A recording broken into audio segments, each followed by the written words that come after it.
Hi ನಮಸ್ತೆ ಎಲ್ರಿಗೂ. So friends ಎಲ್ಲರೂ ಹೇಗಿದ್ದೀರಿ, ಚೆನ್ನಾಗಿದ್ದೀರಿ ಅಂತ ಅಂದ್ಕೊಳ್ತೀನಿ. ಇವತ್ತು ಕೂಡ ಲಾಗ್ ಸ್ಟಾರ್ಟ್ ಮಾಡಿದ್ದೀನಿ ಮಾರ್ನಿಂಗ್. ಜಯಂತ್ ಇವತ್ತು ಹೊರಗಡೆ ಎಲ್ಲೂ ಹೋಗಿಲ್ಲ, ಸ್ವಲ್ಪ ಕೆಲಸ ಲೇಟಾಗಿ ಹೋಗ್ತೀನಿ ಅಂತ ಹೇಳಿದ್ದಕ್ಕೆ ಮನೇಲಿ ದೀಪ ಹಚ್ಚಿ ಮಕ್ಕಳ ಜೊತೆ ಕೂತ್ಕೊಂಡಿದ್ದಾರೆ. ಇವರಿಬ್ಬರು ಆಟ ಆಡ್ತಾ ಇದ್ದಾರೆ. ಎಂಥ ಕಲಾಕಾರ ಅಂದರೆ ನಮ್ಮ ಚಿಟ್ಟಿ. ಇಲ್ಲಿ ನೋಡಿ, 3 ರಬ್ಬರ್ ಬ್ಯಾಂಡಲ್ಲಿ ಆ ಗೊಂಬೆನ ಎಷ್ಟು ಅಲಂಕಾರ ಮಾಡಿದ್ದಾನೆ, ಎಷ್ಟು ಚೆಂದ ಕಾಣಿಸ್ತಿದೆ ಅಲ್ಲ. ಅದು ಗೊಂಬೆ ಒಂಥರ ಹೂವು ಇಟ್ಕೊಂಡಿರೋ ಥರ. ಸೊ ಬೆಳಗ್ಗೆನೇ ಒಳ್ಳೆ ಫನ್ ಟೈಮ್ ಆಯಿತು ಮಕ್ಕಳ ಜೊತೆ. ಸ್ವಲ್ಪ ಜಾಸ್ತಿ ಕ್ರಿಯೇಟಿವಿಟಿ, ಕೆಲವೊಂದು ವಿಚಾರಗಳಲ್ಲಿ ಅವ್ನ ಕ್ರಿಯೇಟಿವಿಟಿ ನೋಡಿ ಸಕ್ಕ ಶಾಕ್ ಆಗುತ್ತೆ ನಮಗೆ. ಖಂಡಿತ ಶೇರ್ ಮಾಡ್ಕೊತೀನಿ ನೆಕ್ಸ್ಟ್ ಬರ್ತಾ ಲಾಗ್ಸಲ್ಲಿ. ಹಾಗೆ ಅಮ್ಮ ನನಗೆ ಗಂಜಿ ಕೊಟ್ಟಿದ್ದಾರೆ ಇವತ್ತು ಬೆಳಗ್ಗೆನೆ. ಫ್ರೆಂಡ್ಸ್, ಲಾಸ್ಟ್ ಲಾಗಲ್ಲಿ ಶೇರ್ ಮಾಡ್ದಂಗೆ ಸ್ವಲ್ಪ ನೀರು ಜಾಸ್ತಿ ಕುಡಿಬೇಕು ಅಂತೇಳಿ ಬಂದಾಗಿಂದ ನಾನು ನೀರು ಕುಡಿತಾನೆ ಇದ್ದೀನಿ. ಹಂಗಂತ ಕಂಪ್ಲೀಟ್ ಅಲ್ಲ, ನಮಗೆ ಬಾಯಾರಿಕೆ ಯಾವಾಗ ಆಗುತ್ತೆ ಆವಾಗ ಅರ್ಧ ಗ್ಲಾಸ್ ಆದರೂ ನೀರು ಕುಡಿಬೇಕು. ತಾಯಿ ತುಂಬ ಬಾಯಿ ಒಣಗೋ ಥರ ಇರಬಾರ್ದು ಅಂತ ಹೇಳ್ತಾರಲ್ಲ, ಸೊ ಹಾಗೆ ಸ್ವಲ್ಪ ಚೆನ್ನಾಗೇ ನೀರು ಕುಡಿತಾ ಇದ್ದೀನಿ. ಮಕ್ಕಳು ಆಟ ಆಡ್ತಾ ಇದ್ದಾರೆ. ಇವ್ರದ್ದು ಕೂಡ ಟಿಫನ್ ಆಯಿತು, ಅಮ್ಮ ತಿನ್ನಿಸ್ಬಿಡ್ತಾರೆ. ನಾನು ಆಲ್ಮೋಸ್ಟ್ ಹೊರಗಡೆ ಇರಲ್ಲ, ರೂಮಲ್ಲೇ ಜಾಸ್ತಿ ಇರ್ತೀನಿ ಅಂತೇಳಿ ನನಗೇನು ಸಾಧ್ಯ ಆಗುತ್ತೋ ಅದು ನಾನು ವಿಡಿಯೋ ಶೂಟ್ ಮಾಡ್ಕೊತಾ ಇರ್ತೀನಿ. ಇನ್ನೇನು ಸ್ವಲ್ಪ ದಿನ ಅಂದರೆ ಇನ್ನೊಂದು 15 ಡೇಸ್ ಕಂಪ್ಲೀಟ್ ಆಗಲಿ ಅಂತ ವೇಟ್ ಮಾಡ್ತಾ ಇದ್ದೆ. ಸೊ ಅಟ್ಲೀಸ್ಟ್ ಒಂದು 15 ದಿನ ಆದಮೇಲೆ ನಮಗೆ ಅಷ್ಟು ಇದಿರಲ್ಲ, ಪೇಯ್ನ್ಸ್ ಎಲ್ಲ ಇರಲ್ಲ. ನನಗೆ ಆಲ್ರೆಡಿ ಪೇಯ್ನ್ಸ್ ಎಲ್ಲ ಕಾಣಿಸ್ತಾ ಇಲ್ಲ, ತುಂಬ ನಾರ್ಮಲ್ ಆಗೇ ಇದ್ದೀನಿ. ಆದರೂ ಕೂಡ ನಾನು ಸ್ವಲ್ಪ ರೆಸ್ಟ್ ಮಾಡೋಣ, ಮತ್ತೆ ರೆಸ್ಟ್ ಮಾಡೋಕ್ಕೆ ಟೈಮ್ ಸಿಗಲ್ಲ ಅಂತೇಳಿ ಜಾಸ್ತಿ ಹೊರಗಡೆ ಎಲ್ಲೂ ಓಡಾಡಲ್ಲ, ಬರೀ ರೂಮಲ್ಲೇ ಇರ್ತೀನಿ. ಇದೇನಪ್ಪ ಅಂತಂದರೆ, ಇವತ್ತು ಸ್ನಾನ ಮಾಡುವಾಗ ಜಸ್ಟ್ ಸ್ವಲ್ಪ ಮಿಸ್ಸಾಗಿ ಮರ್ತಿದ್ದಕ್ಕೆ ಬಿಸಿ ನೀರನ್ನ ತಗೊಂಡು ಕೈ ಮೇಲೆ ಹಾಕೊಂಡ್ಬಿಟ್ಟಿದ್ದೀನಿ. ಯಪ್ಪ, ನರ ಎಲ್ಲ ಎದ್ಬಿಡ್ತು, ಅಷ್ಟು ಸುಟ್ಟೋಯ್ತು ಕೈ. ಫುಲ್ ಉರಿ ತಡ್ಕೊಳಕ್ಕೆ ಆಗದೆ ಇದ್ದಿದ್ದಕ್ಕೆ ಪೇಸ್ಟ್ ಹಚ್ಕೊಂಡ್ಬಂದಿದ್ದೀನಿ. ಮರೆತು ನಾನು ಅದನ್ನು ತಣ್ಣೀರು ಮಿಕ್ಸ್ ಮಾಡ್ಕೊತಾ ಇದ್ದೆ ಸ್ವಲ್ಪ ಲೈಟಾಗಿ. ಅರಿಶಿನ ಮತ್ತು ಬೇವಿನ ಸೊಪ್ಪು ಹಚ್ಕೊಳ್ಳೋವಾಗ ಇನ್ನೇನು ಅದನ್ನ ತೆಗೆದಿಟ್ಟಿದ್ನಲ್ಲ ನೀರು, ಸೊ ಕೈ ತೊಳ್ಕೊಳ್ಳೋಣ ಅಂತ ಅಂದ್ಕೊಂಡು ಕೈ ಮೇಲೆ ಹಾಕ್ಕೊಂಡಿದ್ದೆ. ಶಿವ, ಕೈ ಪೂರ್ತಿ ಸುಟ್ಟೋಗ್ಬಿಡ್ತು. ನನಗಂತೂ ಸಖತ್ ಪೇನ್ ಆಯಿತು. ಒಂದೇ ಕೈಯಲ್ಲಿ ಸ್ನಾನ ಮಾಡ್ಕೊಂಬರೋದ್ರೊಳಗಡೆ ಜೀವ ಬಾಯಿಗೆ ಬಂದಿತ್ತು. ಒಂದು ಸ್ವಲ್ಪ ನೀರು ಟಚ್ ಆದರೂ ಮತ್ತೆ ಬೆಂಕಿ ಇಟ್ಟಂಗೆ ಆಗ್ತಾಯಿತ್ತು. ಹಾಗೆ ಅಮ್ಮ ಸ್ನಾನ ಮಾಡಿ ಮುಗಿಸ್ ಬಂದಿದ ತಕ್ಷಣ ಉಂಡೆ ಕೊಟ್ಟಿದ್ದಾರೆ. ಉಂಡೆ ಕೊಟ್ಟು ಪಾಪುನ ಇವಾಗ ಹಾಲು ಕುಡಿಸಿ ಮಲಗಿಸಿದ್ದೀನಿ. ಆದರೂ ಕೂಡ ಎದ್ದು ಬಿಡ್ತಾಳೆ, ಬೇಗ ಎದ್ದೇಳ್ತಾಳೆ. ಒಬ್ಬರು ಕೇಳಿದ್ರಿ ಫೀಡಿಂಗ್ ರೋಟೀನ್ ಬಗ್ಗೆ ತಿಳಿಸಿ ಅಂತೇಳಿ. ಫೀಡಿಂಗ್ ರೋಟೀನ್ ಬಗ್ಗೆ ತಿಳಿಸೋಕೆ ಇನ್ನೂ ತುಂಬ ಟೈಮ್ ಇದೆ. ಬಿಕಾಸ್ ಪಾಪು ಇನ್ನೂ ನ್ಯೂ ಬಾರ್ನ್ ಆಗಿರೋದ್ರಿಂದ ಅವ್ರಿಗೆ ರೋಟೀನ್ ಅಂತ ಸೆಟ್ ಆಗೋದೇ ಇಲ್ಲ. ನಮ್ಮ ಪಾಪು ಬಗ್ಗೆ ಹೇಳೋದಾದರೆ, ಅವಳು ಯೂರಿನ್ನು ಮತ್ತು ಮೋಷನ್ ಮಾಡಿದ ತಕ್ಷಣ ಅವಳಿಗೆ ಹಾಲು ಬೇಕು. ಅದು ಇಷ್ಟೇ ಟೈಮ್ ಹಿಂಗೆ ಅಂತಲ್ಲ, ಅವಳು ಸ್ಯಾಟಿಸ್ಫ್ಯಾಕ್ಷನ್ ಆಗೋವರೆಗೂ ಹಾಲು ಕುಡಿತಾಳೆ ಚೆನ್ನಾಗಿ. ಸಕ್ಕತ್ತಾಗಿ ಯೂರಿನ್ ಮಾಡ್ತಾಳೆ, ಆಮೇಲೆ ಮೋಷನ್ ಮಾಡ್ತಾಳೆ. ಡೈಲಿ 3 ಟೈಮ್ಸ್ ಮೋಷನ್ ಮಾಡ್ತಾ ಇದ್ದಾಳೆ ಈಗ. ಆ್ಯಂಡ್ ಯೂರಿನ್ ಅಂತೂ ನಾನಾದರೂ ನೋಡಿಲ್ಲ, ಬಟ್ ಎಲ್ಲ ಡೈಪರ್ಸ್ ಚೇಂಜ್ ಮಾಡುವಾಗ ಸಖತ್ತು ಫಿಟ್ ಆಗಿರುತ್ತೆ. ಅದನ್ನು ಮಾತ್ರ ನೋಡಿದೆ. ತುಂಬ ಹೆಲ್ತಿ ಅಂತ ಅನ್ನಿಸ್ತಾಳೆ. ಇನ್ನೇನಪ್ಪ ಅಂತಂದರೆ, ಪಾಪು ಒಂದು ವಿಚಾರಕ್ಕೆ ಸೆಟ್ ಆಗಿರೋದು ಏನಂದರೆ, ಡೀಪ್ ಸ್ಲೀಪ್ ಮಾಡ್ತಾಳೆ. ಕೆಲವೊಮ್ಮೆ 2 hours 3 hours ಅವಳು ಎದ್ದೇಳದೆ ನೀಟಾಗಿ ನಿದ್ದೆ ಮಾಡ್ತಾಳೆ. ಡೀಪ್ ಸ್ಲೀಪ್ ಸಖತ್ ಚೆನ್ನಾಗಿ. ಅದು ಬಿಟ್ಟರೆ ಇನ್ನೇನು ಮತ್ತೆ ಆಟ ಆಡೋದು, ಯೂರಿನ್ ಪಾಸ್ ಮಾಡೋದು, ಮತ್ತು ಹಾಲು ಕುಡಿಯೋದು, ಮೋಷನ್ ಮಾಡೋದು, ಹಾಲು ಕುಡಿಯೋದು, ಇದಿಷ್ಟೇ ಅವಳದು ಆ್ಯಕ್ಚುಲಿ ರೋಟೀನು. ಹಾಗೆ ತುಂಬ ಜನ ಕೇಳಿದ್ರಿ ಕೆಂಡ ಹೆಂಗೆ ಮಾಡ್ಕೊತಾ ಇದ್ದೀರಿ, ಅದರಲ್ಲೂ ಇವಾಗಿನ ಕಾಲದಲ್ಲಿ ಎಷ್ಟೊಂದು ಜನರ ಮನೆಯಲ್ಲಿ ಅಂದರೆ ಒಲೆ ಇದ್ದರೆ ಮಾತ್ರ ಕೆಂಡ ಮಾಡ್ಕೊಳ್ಳೋಕೆ ಸಾಧ್ಯ ಆಗುತ್ತೆ. ಬಟ್ ಇವಾಗೆಲ್ಲ ಗ್ಯಾಸ್ ಇದೆ, ಮತ್ತು ತುಂಬ ಕಡಿಮೆ ನಮಗೆ ಒಲೆ ಸಿಗೋದು. ಸೊ ಅಂಥದ್ರಲ್ಲಿ ನಾವು ಹೆಂಗೆ ಕೆಂಡ ಮಾಡ್ಕೊತಾ ಇದ್ದೀವಿ ಅಂತ ಹೇಳಿ ನಾನು ತೋರಿಸ್ತಾ ಇದ್ದೀನಿ. ಲಾಸ್ಟ್ ಟೈಮ್ ಒಬ್ಬರು ಕೇಳಿದರು. ಸೊ ಹೆಂಗೆ ಅಂತಂದರೆ, ಇವಾಗ ಇಸ್ತ್ರಿ ಮಾಡ್ತಾರಲ್ವ, ಅವ್ರ ಹತ್ರ ಹೋಗಿ ಕೇಳಿದ್ರು ಕೂಡ ಕೆಂಡ ಸಿಗುತ್ತೆ, ಅಥವಾ ಹಳ್ಳಿಯಿಂದ ತರಿಸ್ಬೋದು, ಹಳ್ಳಿ ಕಡೆ ಎಲ್ಲ ಸಿಗುತ್ತೆ. ಸೊ ಈ ರೀತಿ ಕೆಂಡ ಇದ್ಲು ಅಂತಾರಲ್ಲ, ಸೊ ಎಸ್, ಇದ್ಲನ್ನ ತರಿಸ್ಕೊಂಡು ಅದನ್ನು ಈ ಥರ ಒಂದು ಜಾಲರಿಲಿ ನಾವು ಗ್ಯಾಸ್ ಮೇಲೆ ಇಟ್ಟು ಸುಟ್ಕೊಂಡ್ರೆ ಕೆಂಡ ಆಗುತ್ತೆ. ಸೊ ಈ ರೀತಿಯೇ ನಾವು ಇವಾಗ ಮೇಂಟೈನ್ ಮಾಡ್ತಾ ಇರೋದು. ಎಲ್ಲರ ಮನೆಯಲ್ಲೂ ಗ್ಯಾಸ್ ಇದೆ ಅಂತಂದಾಗ ಈ ರೀತಿ ಒಂದು ಐಡಿಯಾ ನಮ್ಮ ಅಕ್ಕ ಕಲಿಸಿದ್ದು ನನಗೆ. ಹಿಂಗೆ ಮಾಡ್ಬೋದು, ಧೂಪ ಹಾಕ್ಲಿಕ್ಕೆ ನಾವು ದೇವರಿಗೆಲ್ಲ ಹಿಂಗೆ ಯೂಸ್ ಮಾಡ್ತೀವಿ, ಪಾಪುಗೆ ಹಿಂಗೆ ಯೂಸ್ ಮಾಡುವಂತ. ಅಮ್ಮ ಪಾಪುಗೆ ಯೂಸ್ ಮಾಡೋದ್ರ ಜೊತೆಲಿ ನನಗೂ ಕೂಡ ಕೆಂಡ ಹಿಂಗೆ ಮಾಡ್ಕೊಡೋದು. ಇಸ್ತ್ರಿ ಮಾಡೋರ ಮನೆಯಲ್ಲೋ ಅಥವಾ ಹಳ್ಳಿಗಳಲ್ಲೋ ಒಂದಷ್ಟು ಅವ್ರಿಗೆ ಅಮೌಂಟ್ ಕೊಟ್ಟರೆ ಖಂಡಿತ ತೆಗ್ದಿಕ್ಕಿರ್ತಾರೆ. ಸೊ ಈ ರೀತಿ ವ್ಯವಸ್ಥೆ ಬೇಕಿದ್ರೆ ನಾವು ಮಾಡ್ಕೋಬೋದು. ಇಲ್ಲಿ ನೋಡಿ, ಕೆಂಪದಾಗಿ ಕೆಂಡ ಎಷ್ಟು ಚೆನ್ನಾಗಿರುತ್ತೆ.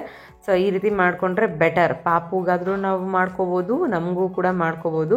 ಆದಷ್ಟು ನೀಟಾಗಿ ಕೆಂಡ ಕಾಯಿಸ್ಕೊಂಡ್ರೆ ತುಂಬ ಒಳ್ಳೆಯದು ಅಂತ ಅಮ್ಮ ಇದನ್ನು ಮಾತ್ರ ಮಿಸ್ ಮಾಡಲ್ಲ. ಸೊ ಇದನ್ನು ಯಾರಿಗಾದ್ರೂ ಶೇರ್ ಮಾಡ್ಬೇಕು ಅಂದ್ಕೊಂಡ್ರೆ ಖಂಡಿತ ಶೇರ್ ಮಾಡಿ.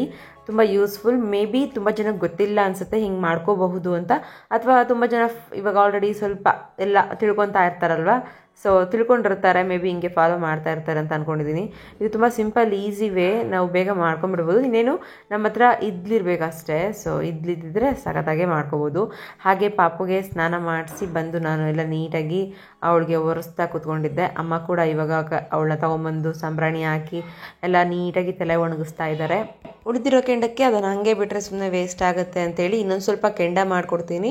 ಸೊ ಅದರಲ್ಲೇ ಮುಖ ನೀಟಾಗಿ ಕಾಯಿಸ್ಕೊ ಅಂತ ಹೇಳಿ ಆ ಕೆಂಡನ ನನಗೆ ಕೊಟ್ಟು ಹೋಗಿದ್ದಾರೆ. ಇದೇನು ಸಿಪ್ಪೆ ಅಂತಂದರೆ ಆ್ಯಕ್ಚುಲಿ ಬೆಳ್ಳುಳ್ಳಿ ಸಿಪ್ಪೆ ಮತ್ತು ಕೂದಲನ್ನ ಹಾಕ್ಕೊಟ್ಟು ಅಮ್ಮ ಮುಖ ಕಾಯಿಸ್ಕೊಳಕ್ಕೆ ಆ್ಯಕ್ಚುಲಿ ನನಗೆ ಕೊಡೋದು. ಸಿಪ್ಪೆನ ಬೆಂಕಿಲಿ ಹಾಕಿ ನೀಟಾಗಿ ಅದಕ್ಕೆ ಬೆಂಕಿಗೆ ಮುಖ ಒಡ್ಡಿ ನೀಟಾಗಿ ಕಾಯಿಸ್ಕೊ ಅಂತಾರೆ. ನನಗೇನು ಗೊತ್ತಿಲ್ಲ, ಇದು ಬೆಳ್ಳುಳ್ಳಿ ಹಾಕಿ ಕೂದಲು ಹಾಕಿ ಇದನ್ನು ಹಿಂಗೆ ಕಾಯಿಸ್ಕೊಳ್ಳೋದ್ರಿಂದ ಅದೆಷ್ಟು ಬೆನಿಫಿಟ್ ಆಗುತ್ತೆ ಅದು ಹೆಂಗೆ ಅಂತೇಳಿ. ಬಟ್ ಫಸ್ಟ್ನೇದ್ರಲ್ಲೂ ಮಾಡ್ಕೊಂಡಿದ್ದೀನಿ, ಎರಡನೇದ್ರಲ್ಲೂ ಮಾಡ್ಕೊಂಡಿದ್ದೀನಿ, ಇದರಲ್ಲೂ ಮಾಡ್ಕೊತಾ ಇದ್ದೀನಿ. ಅದು ಯಾಕೆ ಏನು ಅಂತ ಕ್ವಶನ್ ಇನ್ನೂ ಮಾಡಿಲ್ಲ ನಾನು. ಸೊ ಮಿಟ್ಟು ಬಂದು ನನ್ನ ಜೊತೆ ಆಟ ಆಡ್ತಾ ಇದ್ದಾಳೆ, ನನಗೆ ಬೆಂಕಿ ಇದು ಮಾಡಿಕೊಡ್ತಾ ಇದ್ದಾಳೆ.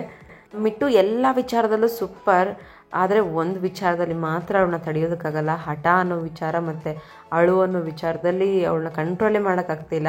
ನನಗೆ 8 ತಿಂಗಳಿದ್ದಾಗಿಂದ ನಾನು ಯಾವಾಗ ಅವಳನ್ನ ಸಂಪೂರ್ಣವಾಗಿ ಅಮ್ಮನಿಗೆ ಒಪ್ಪಿಸ್ಬಿಟ್ನೋ ಅವಾಗಿಂದ ಅವಳನ್ನ ಕಂಟ್ರೋಲೇ ಮಾಡೋಕ್ಕಾಗ್ತಿಲ್ಲ. ಸೊ ಇವಾಗ ಮತ್ತೆ ಬಾಣಂತನ ಮುಗಿಸ್ಕೊಂಡು ಅವಳನ್ನ ಹೆಂಗಾದ್ರು ಮಾಡಿ ಮತ್ತೆ ಪ್ಯಾಕಪ್ ಮಾಡ್ಕೋಬೇಕು ನಾನು.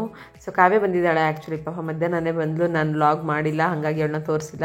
ಬುಜ್ಜಿ ಕೂಡ ಇಲ್ಲೇ ಇದ್ದಾನೆ. ಹಬ್ಬ 3 ಸೇರಿಕೊಂಡ್ರೆ ಗೊತ್ತಲ್ವ ಎಂಥ ಗಲಾಟೆ ಅಂದರೆ ನಮ್ಮ ಮನೇಲಿ ಒಂದು ಪ್ರಳಯನೇ ಮಾಡಿಬಿಡ್ತಾರೆ, ಅಂಥ ಗಲಾಟೆ ಆ್ಯಕ್ಚುಲಿ. ಸೊ ಇನ್ನೇನು ಮಾಡೋಕ್ಕಾಗಲ್ಲ ಅಂತೇಳಿ ಸುಮ್ಮನೆ ಆಟಾಡ್ತಾ ಇದ್ದಾರೆ.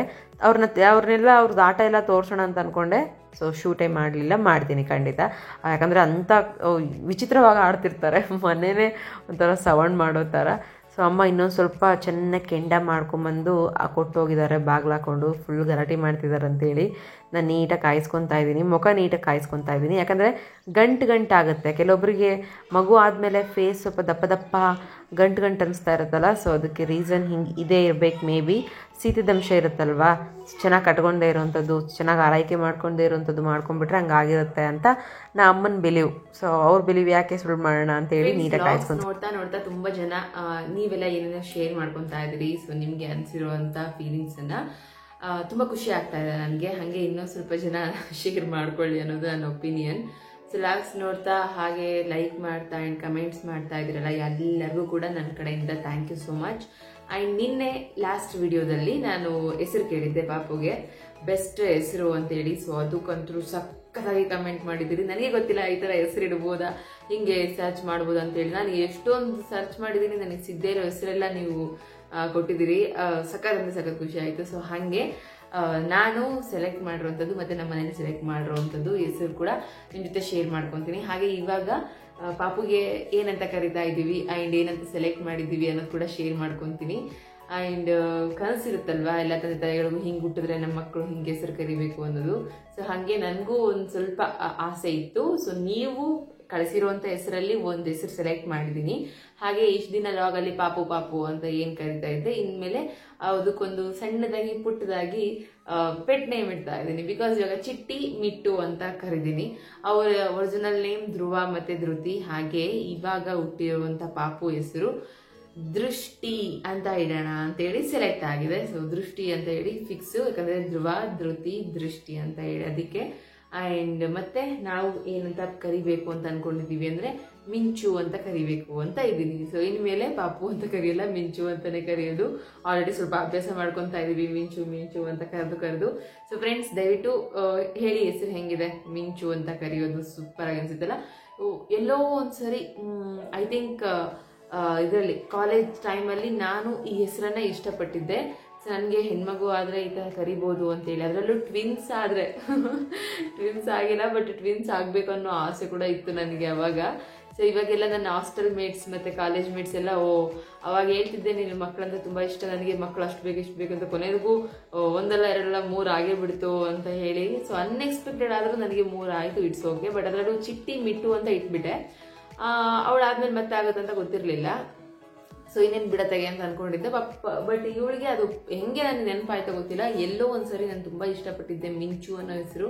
ಸೊ ಅದನ್ನು ಇವಳಿಗೆ ಕರಿತಾ ಇದ್ದೀನಿ, ಮಿಂಚು ಅಂತೇಳಿ. ಸೊ ಹೆಂಗಿದೆ ಸೊ ಕಮೆಂಟ್ ಮಾಡಿ ತಿಳಿಸ್ತೀರಿ ಅಂತ ಅನ್ಕೊಂಡಿದ್ದೀನಿ. ಫೈನಲಿ ದೃಷ್ಟಿ ಅನ್ನೋದು ಸೆಲೆಕ್ಟ್ ಆಗಿದೆ. ಧ್ರುವ್ ಬರುತ್ತೆ ಅಂತ ಹೇಳಿ. So thank you so much ಯಾರೆಲ್ಲ ಹೆಸರು ಹೇಳಿದ್ರಿ, ಹಾಗೆ ದೃಷ್ಟಿ ಅಂತ ಯಾರೆಲ್ಲ ಹೇಳಿದ್ರಿ ಅವ್ರಿಗೆಲ್ಲರೂ ಕೂಡ ಸ್ಪೆಷಲ್ ಥ್ಯಾಂಕ್ಸ್.